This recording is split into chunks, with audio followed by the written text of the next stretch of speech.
Sylvia and me. Sylvia and Sylvia and me. Sylvia and Sylvia and me. She didn't know why, but she knew something good was out there for her. Yeah, and she took the risk. Hi, I'm Sylvia Beckerman, host of the podcast series Sylvia and Me. Conversations with inspiring, empowering women. My name is Jacqueline Gay Walley, and I'm a writer, and I'm delighted to be on Sylvia and Me because I know Sylvia really likes books, and I'm happy to dive into all the things that I've been working on, especially the last book.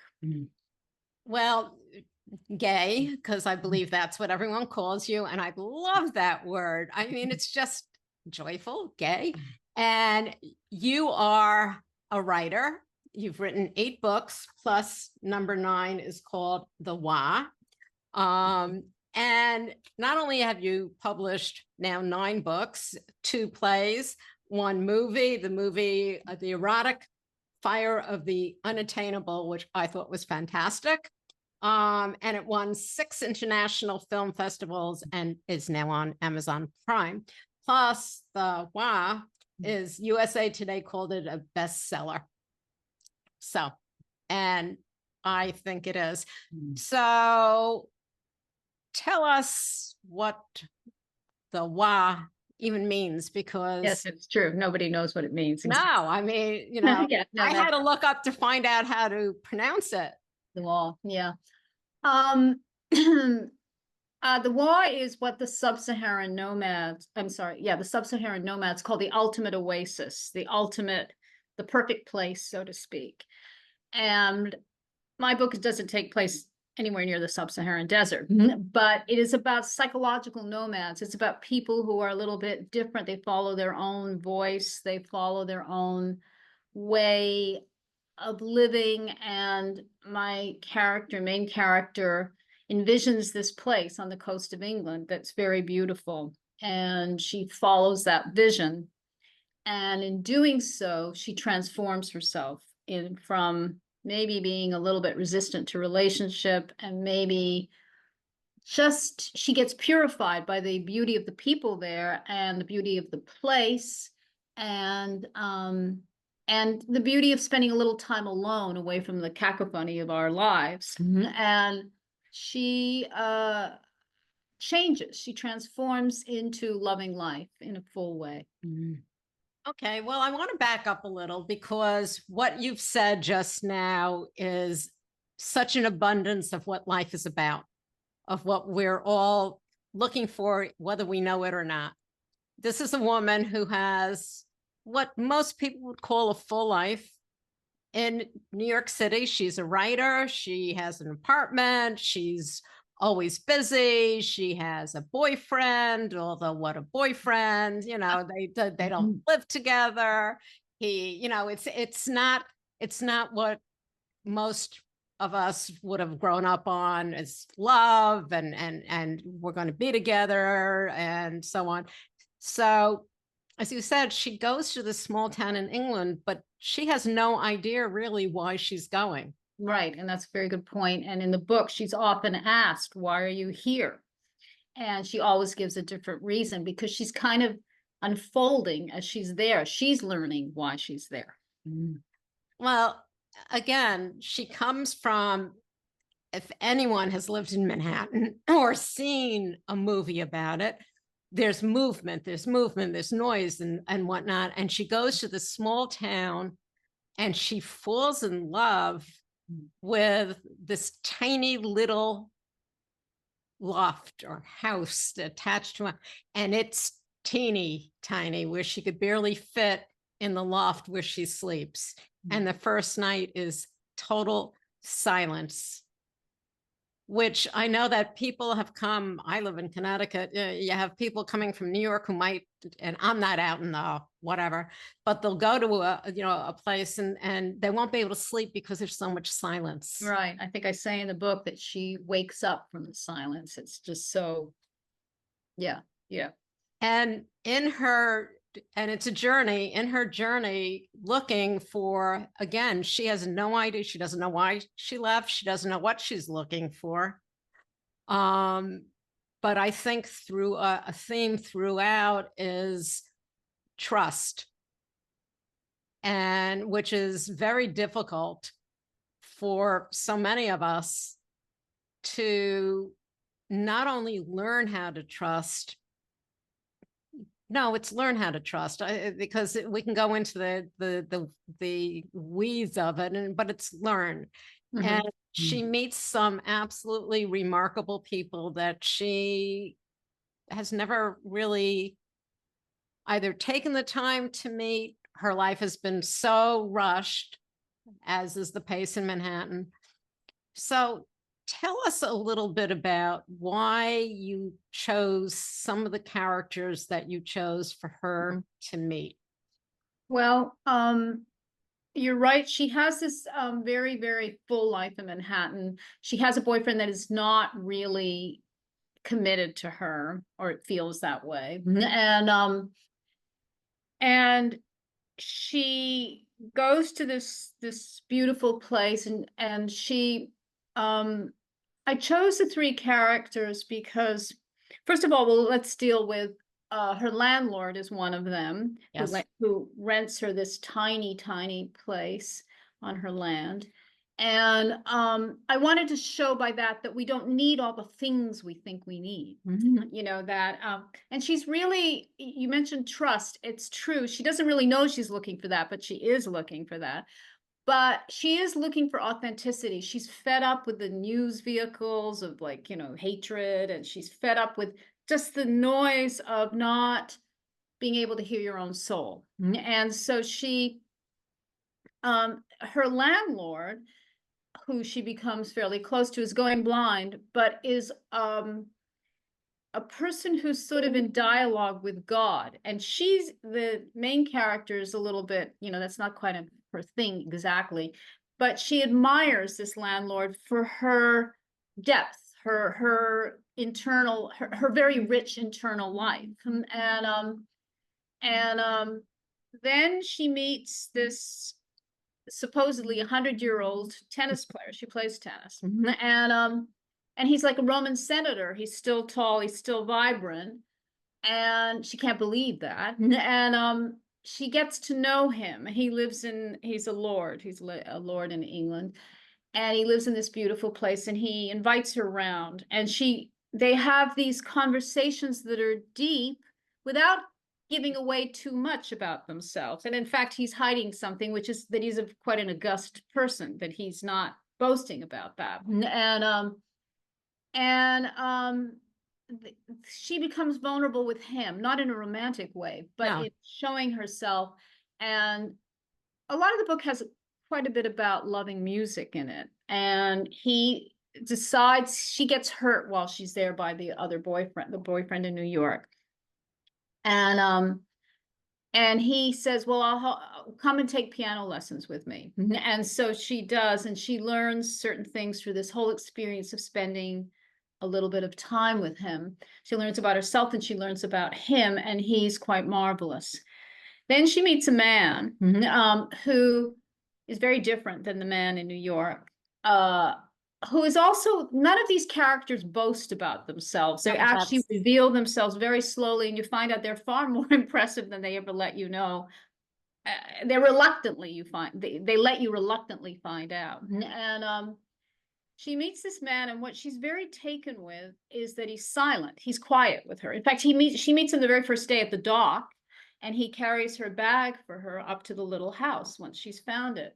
But they never speak, really. And it's very, very intimate. It's a new kind of way of relating, which is sort of soul to soul. And she comes to know him, and he turns out himself to be a very interesting character.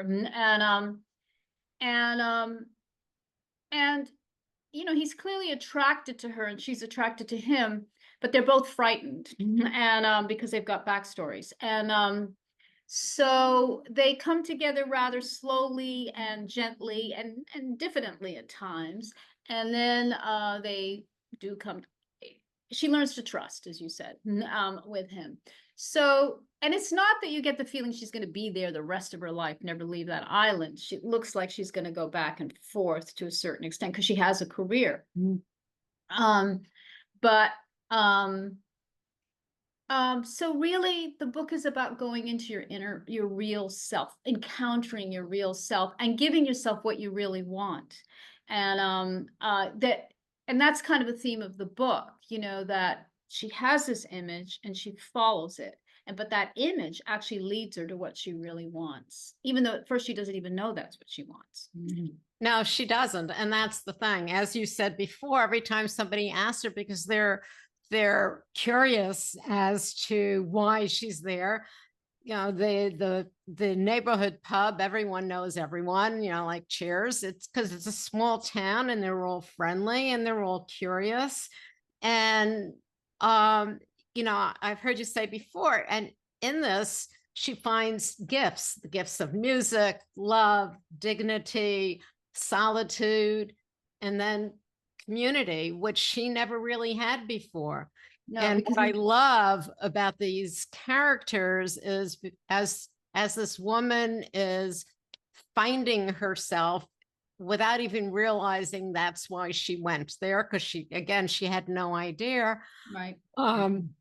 As she's starting to appreciate some things, she holds herself back because that fear of trusting and getting hurt, and in so many different ways, stops her from really appreciating what's there.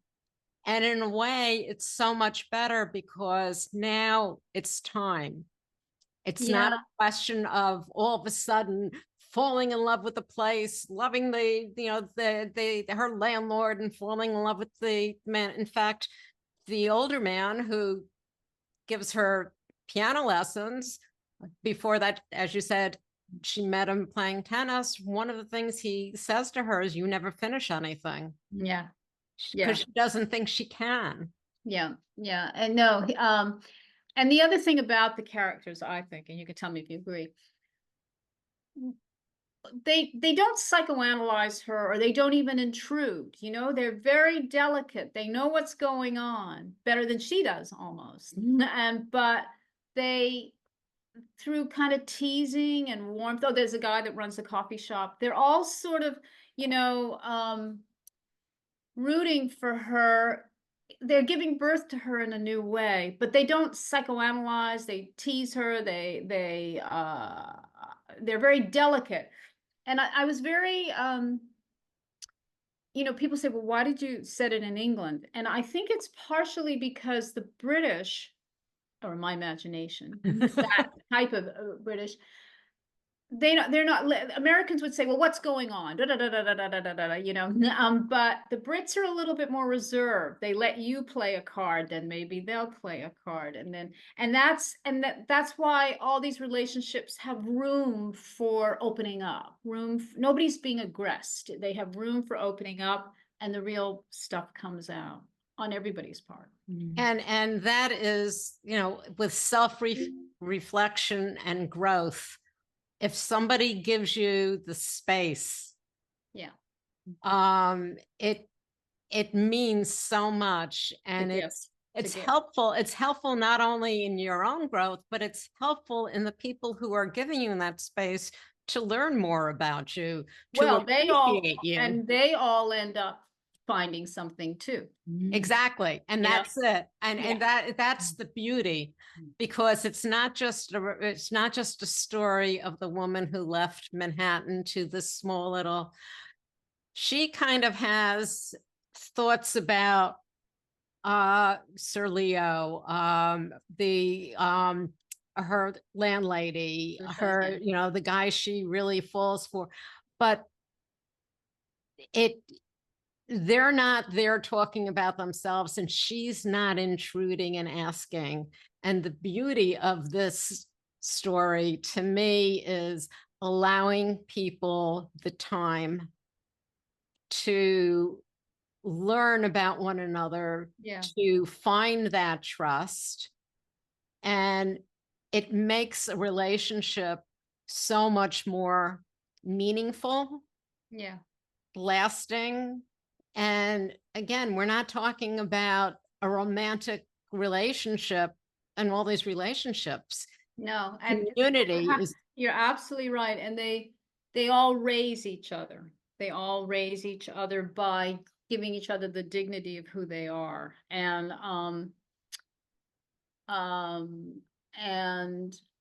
it's quite beautiful.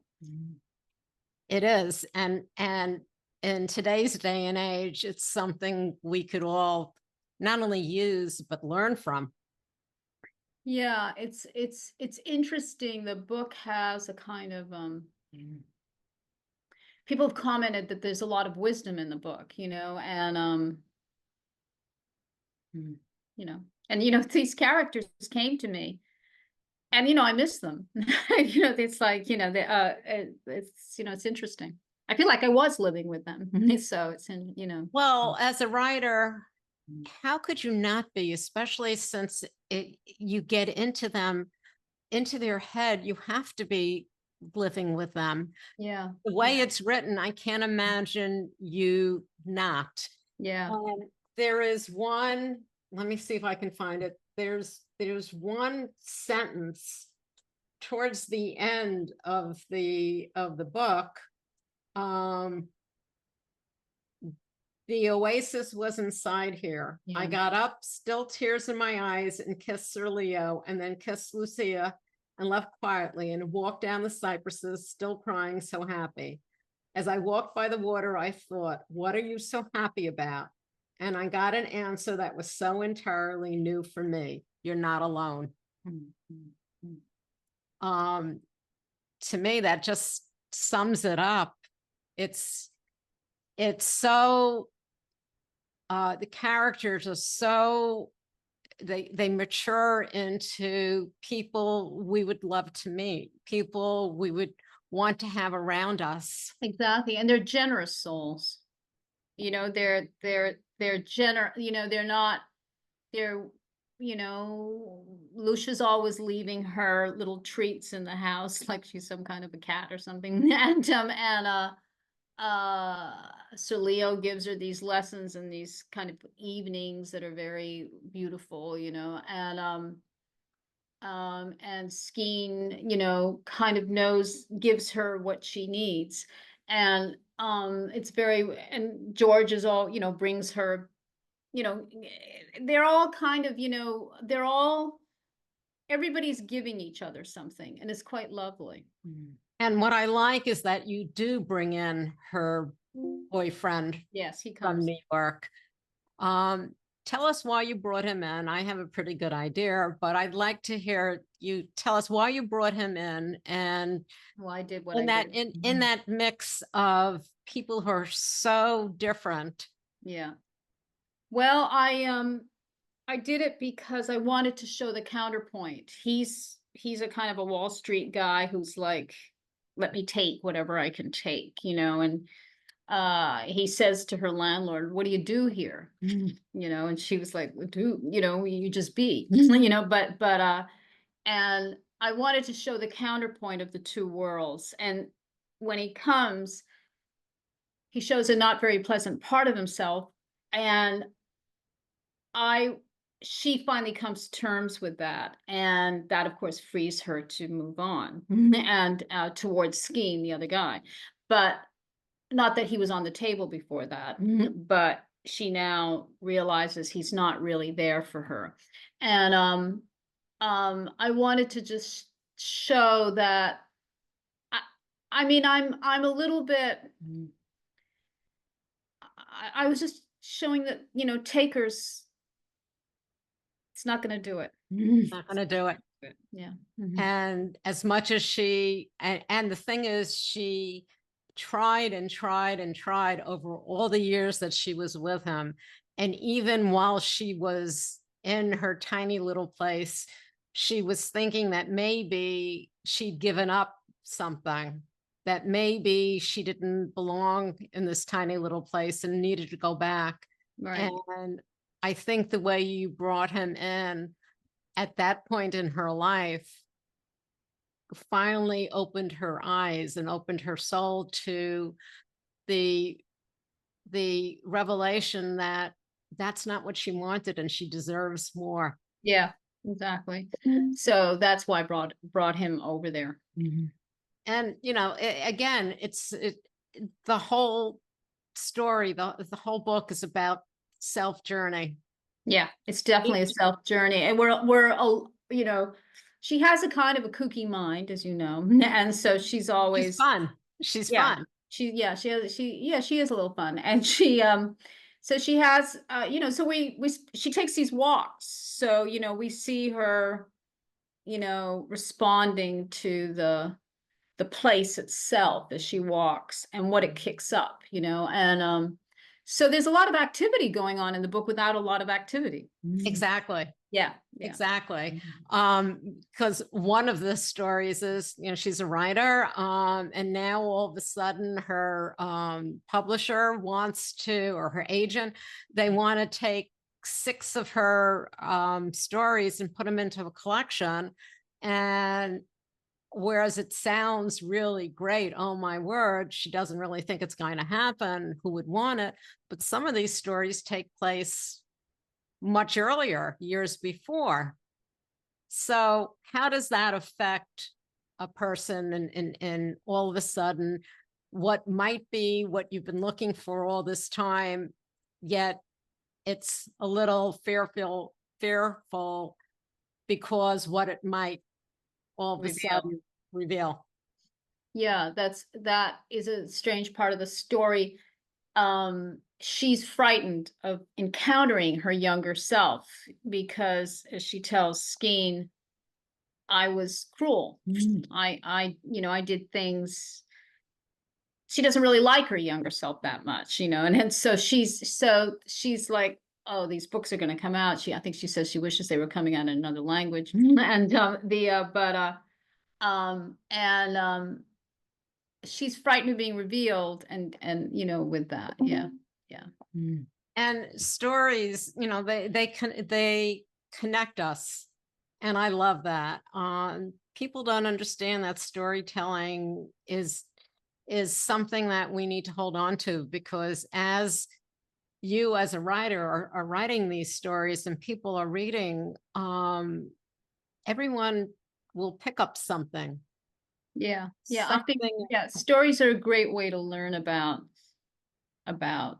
oneself and other people, but also, to click the imagination and to grow. That's a great way to grow, and what can I say? You can say whatever you want, but it's very true. I think stories are a nicer way to learn about yourself than, let's say, I've been changed. Whenever I read a good book, I'm a little bit changed. I've grown a little bit. I've got, there I was, in the Holocaust, or what, whatever, and then I asked myself, would I be brave? How would I do? Da, da, da, da.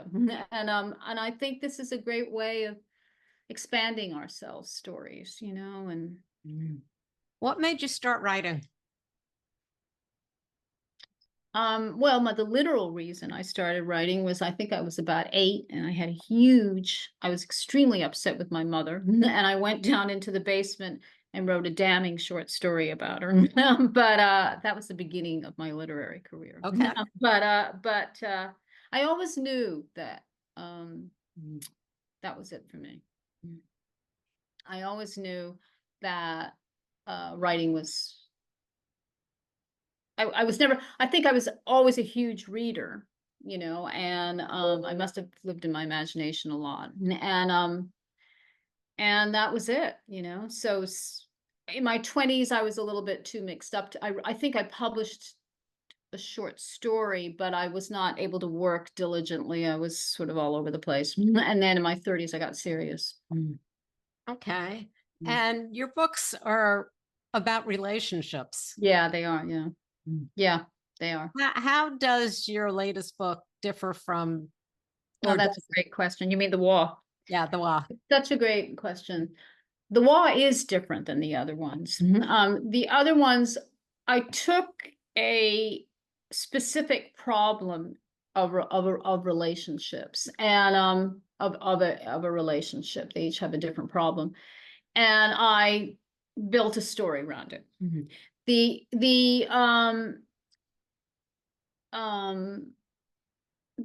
and the character, the main character, is wounded by these things that happen, and I'm not sure that I gave happy endings to any of them. I think I sort of vaguely promised one, but I think I haven't read them in a while, but I think that I was pretty like, she's going to move on and maybe she's going to get it, but I wasn't promising much. In this one, I did a totally different thing. I thought, what would I like if, let me write something where everything happens that I would like to happen.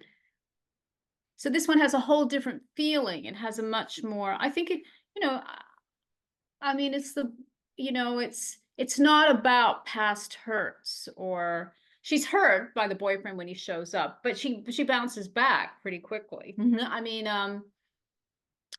it's not about, mommy daddy issues, or, or things like that. And even when, even with the boyfriend, the past boyfriend, she says to the new one, maybe I colluded in how, in his, misbehaviors, and they both agree that it's not worth even looking why. Right. That maybe he says to her, maybe you loved him, and she says, yeah. But so it's not an analytical kind of so this was really like getting on a boat and sailing, and what happens when you sail off and discover America. So it was very so it's a happier book, I think, than all the other ones. That's my opinion. Well, I think it is too. And as I told you, I have read all your books. Oh my God. And over the last couple of weeks. And the endings are kind of vague. You can take them anyway, but maybe she'll make it. Maybe. Yeah. This has, it's not that this is better than the other, it's different. And the difference is that there's I'm going to use the word happiness, but there's something really. Yeah, I agree with you. I totally agree. This is about the best in people. Yes. And whereas the other ones, I mean, there's some interesting people. I don't know if they're very interesting characters in your other books. Yeah, and yes. And I don't even know if you read the one about the two writers that come back to life to straighten her out. Right, she said, I mean, these are kind of interesting. They're very, very interesting people. They really existed. But in this one, it's all about the goodness of mankind. And as I said before, and I have a habit of repeating myself, boy, could we use that right now, the goodness of mankind. Yeah, I agree with you. Yeah, to give people the space to grow, to allow yourself to give yourself the space to grow, to say yes to things that you might have been afraid to say yes to before, and take that journey.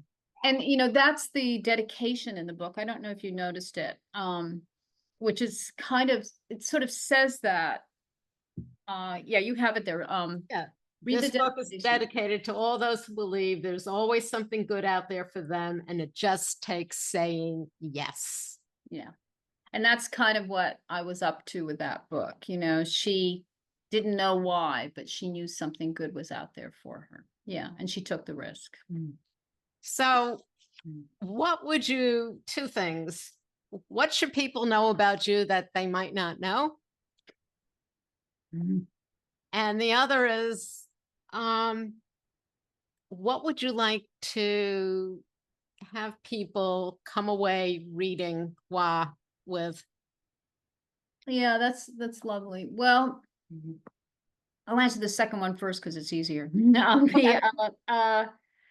I would love people to read The Wall, because I do believe it's kind of like a salve for your soul. I do think there's something in it. It's not airy fairy in the sense, you see things go back and forth, and it's not that she's any, it's not a fairy tale, but it's there's real issues in it that she's wrestling with, and they're all wrestling with actually, but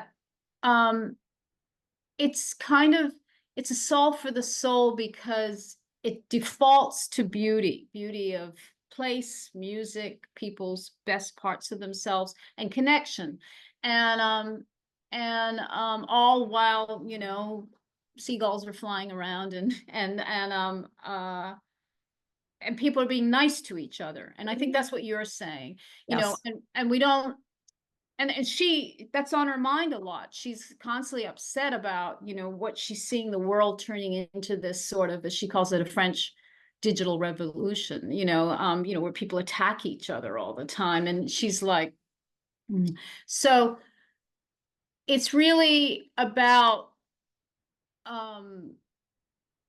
we give each other the best of ourselves. And then when that happens, we all lift up. And so that's, I want people to read The Wall, because I think The Wall has a this is going to sound crazy. It has a bit of a transformative effect, you know, to those who read it. I think something good happens when they're reading. So I very much want people to read The Wall for that reason. Because we all have a wall, you know, we all have, you know, might not be going off to England, and I'm not even sure in real life if I want to do that. But the thing is, you know, there is, everyone has some oasis to yeah, we all have a soul place.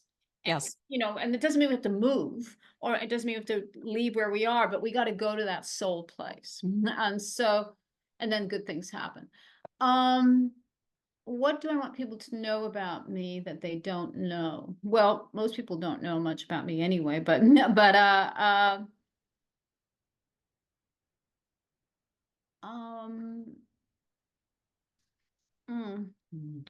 don't know. You know, writers don't like revealing about themselves. So Okay, fine. What's your in real life? what's your favorite flavor of ice cream? Rum raisin, although I never get to have it. I don't know. I mean, well, I mean, I'm a person which you've picked up because you were so kind to, you know, look into my work. I'm a person that's incredibly dedicated to writing, and as you said, I use all forms, you know. So I, you know, when I made that film that you saw, and I had a play in London, you know, so I'm interested in creativity. I'm a big believer in creativity, you know, and you know, creativity is taking risks all the time too. That is going off to the wall also. You know, you don't know what's going to happen. You know, the ship can sink, but there's something wonderful about doing that. And so, and each new book or play or film, we're going to make a film of The Wall, I think. And I think if you never know what's going to happen, but it looks like it. We're going to go to England and look for. I made it up, and look and see if we can find a place that looks like it. And okay, so where can people find out more about you, even though they're not going to find out the, you know? Well, and by the way, I will tell you one other thing. You know, I also teach writing. And so and I work with people on their manuscripts, and I also ghostwrite. So I do a lot of different things. So how can they find out about me? I have a website called gaywalley.com. And there's also a contact page on it. So if you want to get in touch. And there you see a little bit about the erotic fire, which you saw. And you see about the books, and you can choose which book interests you. Well, Gay, I want to thank you so much for taking the time. Oh, thank you for having me. Wow, it's fantastic. And this has been wonderful. Oh, it's been really lovely, Sylvia. Yeah, and I commend you for bringing on people and introducing them to people. And that's just such a wonderful thing. That's a wall-like thing. You can find us on all of your popular podcast platforms. And of course, our website, sylviaandme.com. Stay safe, stay healthy, and as always, stay tuned.